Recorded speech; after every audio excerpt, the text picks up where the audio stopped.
Assalamualaikum warahmatullahi wabarakatuh. Kami dari kelompok 10 akan mempresentasikan tentang materi akhlak terpuji dan akhlak tercela, mata kuliah pendalaman akidah akhlak yang diampu oleh Bapak Partono, MPDI. Sebelumnya perkenalkan, nama saya Muhammad Isman Farohi sebagai moderator dan pemateri, dan rekan saya Mahmudatul Mustafiroh dan Kopdi Arafat sebagai pemateri. Kebahagiaan merupakan suatu hal yang pasti ingin dicapai oleh setiap insan. Namun kebahagiaan macam apa yang diinginkan manusia? Yaitu kebahagiaan yang hakiki, yang mana itu terletak dalam kehidupan akhirat, bukan kehidupan di dunia. Maka dari itu, banyak hal yang dilakukan oleh manusia agar dapat mencapainya. Salah satunya adalah menjaga dirinya selalu dalam perangai yang baik atau disebut berakhlak baik atau terpuji, dan menghindari perangai tercela atau akhlak tercela. Oleh sebab itu, penting bagi setiap manusia mengetahui dan memahami tentang apa-apa saja yang dinamakan akhlak terpuji dan apa-apa saja yang dinamakan akhlak tercela. Maka dari itu, kelompok kami akan membahas tentang akhlak terpuji dan akhlak tercela.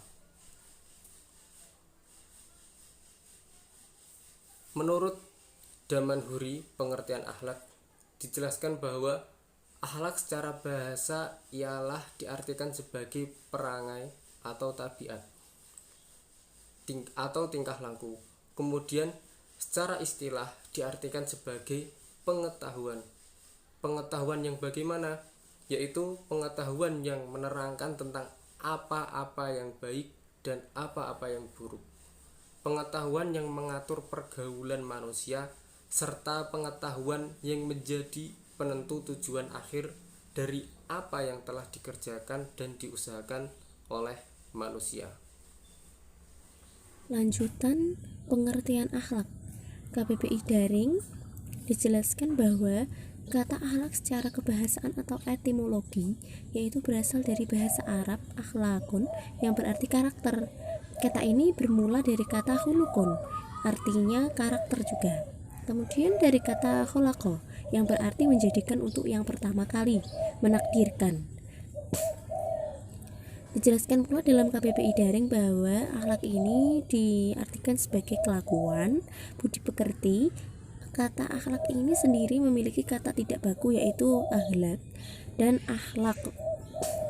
Selanjutnya ada Nang Hidayat dalam bukunya yang berjudul Pendidikan Agama Islam, Integrasi Nilai-Nilai Akidah Syariah dan Akhlak, bahwa berasal dari bahasa Arab huluk yang jamaknya adalah akhlak. Jadi, berdasarkan dari beberapa pengertian akhlak di atas, maka dapat disimpulkan bahwa akhlak adalah perangai atau tabiat yang melekat pada setiap manusia. Selanjutnya pembagian akhlak. Pembagian akhlak ini yang pertama ada akhlak atau pola perilaku kepada Allah Subhanahu wa taala.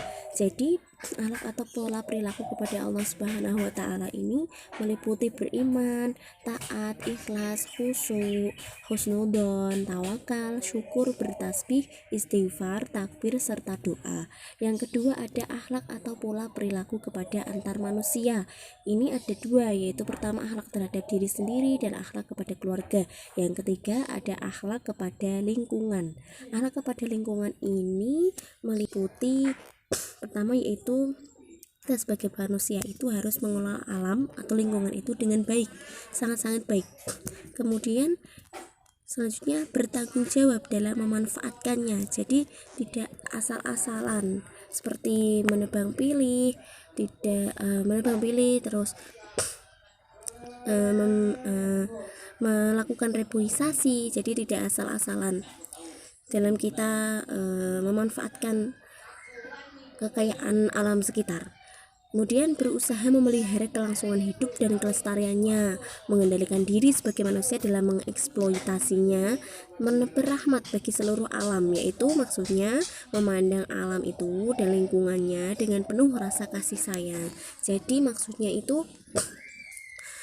penuh rasa kasih sayang ini ketika kita melihat tanaman kering maka disiram, seperti itu contohnya. Kemudian yang keempat ada akhlak terhadap waktu. Nah, akhlak terhadap waktu ini maknanya adalah menggunakan waktu itu dengan sebaik-baiknya melalui kegiatan yang bermakna dan bermanfaat bagi kehidupan di dunia maupun di akhirat. Jadi mempergunakan waktu itu dengan sangat baik. Maka kita sebaik akan menyesal di kemudian hari. Nah, selanjutnya, pembagian akhlak dari segi akhlak atau pola perilaku kepada antar manusia. Nah, yang pertama ini ada akhlak atau pola perilaku terhadap diri sendiri. Akhlak atau pola perilaku terhadap diri sendiri ini meliputi sikap setia atau disebut al-amanah, sikap benar atau as-sidqatu, adil al-adlu, memelihara kesucian atau al-ifafa, malu atau al-haya, keberanian atau as-syaja'ah, kekuatan atau al-quwwah, kesabaran as-sabru, kasih sayang ar-rahman, dan himmat al-iktisad. Jadi dengan melakukan akhlak kepada diri sendiri ini, kita juga menghargai diri kita sendiri, tidak semena-mena terhadap diri kita sendiri. Dan itu artinya adalah kita menghargai dan mensyukuri nikmat yang telah diberikan Allah Subhanahu wa taala. Untuk yang kedua, akhlak atau pola perilaku kepada keluarga akan dijelaskan oleh pemateri lain. Terima kasih. Selanjutnya, akhlak atau pola perilaku kepada keluarga, yaitu yang pertama akhlak terhadap orang tua, yaitu seperti berbicara dengan sopan santun dan lemah lembut terhadap kedua orang tua. Yang kedua, akhlak terhadap suami istri, yaitu saling mengasihi dan menyayangi dan saling melengkapi. Yang ketiga, akhlak terhadap anak, yaitu saling menyayangi, mengasihi, dan merawat terhadap anak. Yang keempat, akhlak terhadap tetangga, yaitu seperti jika tetangga ingin meminjam sesuatu, maka pinjamilah. Selanjutnya,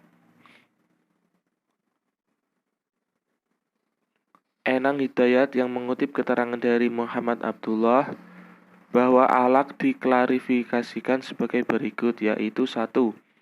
Al-akhlak fardiyah, yaitu akhlak yang berkaitan dengan individu. 2. Akhlak al-usriyah, yaitu berkaitan dengan keluarga.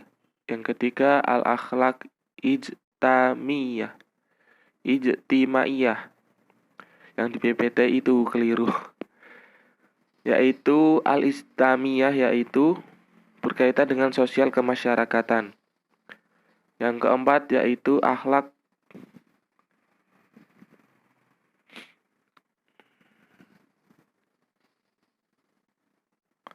ad-daulat, berkaitan dengan kepemerintahan.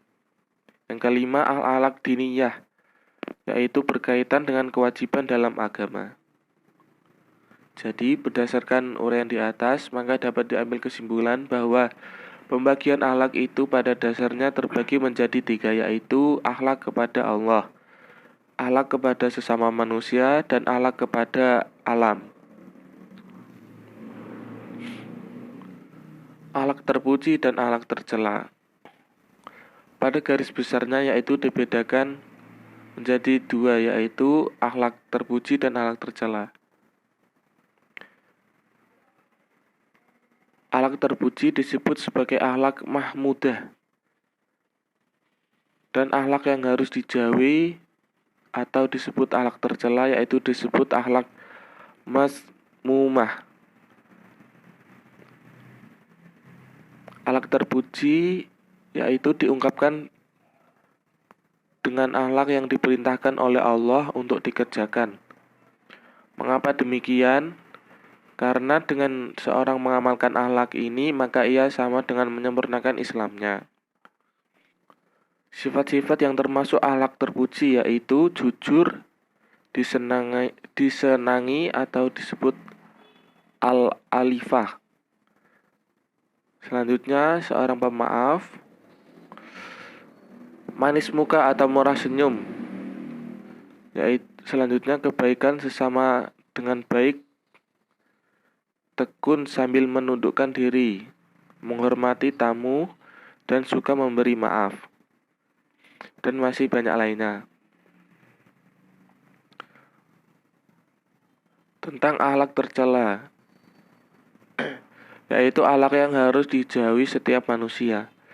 Jika akhlak tercela ini terdapat dalam diri manusia, maka itu menjadi tanda bahwa imannya tidak sempurna. Sifat-sifat yang termasuk akhlak tercela yaitu egoitis, pemarah, lacur, kikir, berdusta, peminum khamr, aniaya, pengecut, pemarah, dan masih banyak lainnya. Itulah sifat-sifat yang termasuk dalam kategori akhlak tercela ataupun akhlak terpuji. Terima kasih. Saya kembalikan ke moderator. Demikian presentasi dari kelompok kami.